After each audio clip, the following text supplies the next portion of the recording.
তিনটি সময় সূরা কাউসার পাঠ করুন, আল্লাহ পাক রব্বুল আলামিন আপনার ভাগ্যকে পরিবর্তন করে দিবেন ইনশাআল্লাহ। যদি আল্লাহ পাক রব্বুল আলামিন কেউ যদি এমন ভাবে আল্লাহ তাআলার কাছে দোয়া করে, তাহলে আল্লাহ পাক রব্বুল আলামিন তার ভাগ্য পরিবর্তন করে দিতে পারেন।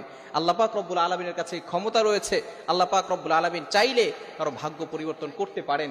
এজন্য আমরা আল্লাহ তাআলার প্রতি পূর্ণ ইয়াকিন রেখে তারপরে এই কাজটা করতে পারবো। যদি আমরা এই আমলটা করতে পারি, তাহলে আমরা অনেক বিষয় আল্লাহ তাআলার কাছে দোয়া করি, কিন্তু দেখা যাচ্ছে সেই দোয়াগুলো কবুল হয় না। এই ক্ষেত্রে যদি আমরা এই আমলটা করেও দোয়া করতে পারি, তাহলে আল্লাহ পাক রব্বুল আলামিন সেগুলো অ্যাকসেপ্ট করবেন, কবুল করে নেবেন। চমৎকার একটি আমল, তিনটি সময়ে আপনি আমলটা করবেন। এটি হচ্ছে 3 দিন, অর্থাৎ বৃহস্পতিবার, শুক্রবার আর শনিবার, এই 3 দিন আমলটি করতে হবে সূরা কাউসারের আমল। আমলটি কিভাবে করবেন? আপনি 3 দিন, বৃহস্পতিবারে এবং শুক্রবারে এবং শনিবারে, এই 3 দিনে বৃহস্পতিবার ফজরের নামাজের পরে 11 বার দুরূদ শরীফ পড়বেন। এরপরে সূরা কাউসার 129 বার পড়বেন বিসমিল্লাহ সহকারে। এরপরে আবার শেষে 11 বার দুরূদ শরীফ পড়বেন। এটা ফজরের নামাজের পরে একবার আমল করবেন। এরপরে আসরের নামাজের পরে আবার এই আমলটা করবেন, অর্থাৎ 11 বার দুরূদ শরীফ পড়বেন। এরপরে আপনি 129 বার সূরা কাউসার পাঠ করবেন। এরপরে আপনি 11 বার দুরূদ শরীফ পড়বেন।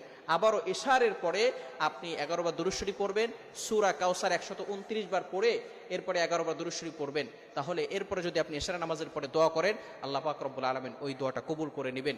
আপনার অনেক দোয়া আছে, যে দোয়াগুলো আপনি চাচ্ছেন কিন্তু হচ্ছে না, এই বিষয়গুলো যদি আপনি এই আমলটা করে করতে পারেন, ইনশাআল্লাহ আল্লাহ পাক রব্বুল আলামিন আপনার জন্য ব্যবস্থা করে দিবেন। এভাবে আপনি বৃহস্পতিবারের দিনে ফজরের পরে, এরপরে আসরের পরে, এরপরে ইশারের পরে দোয়া করবেন, এই আমলগুলো করে ইশারা নামাজের পরে দোয়া করবেন। আবার শুক্রবারে সেম ভাবে ফজরের নামাজের পরে আপনি 11 বার দুরূদ শরীফ পড়বেন, সূরা কাউসার 129 বার পড়বেন, আবারও 11 বার দুরূদ শরীফ পড়ে এরপরে আপনি আল্লাহর কাছে দোয়া করবেন। এভাবে শুক্রবারের দিনও ফজরের পরে, আসরের পরে, ইশারের নামাজের পরে, আবার শনিবারের দিনও ফজরের পরে, আসরের পরে, ইশার পরে, এগুলো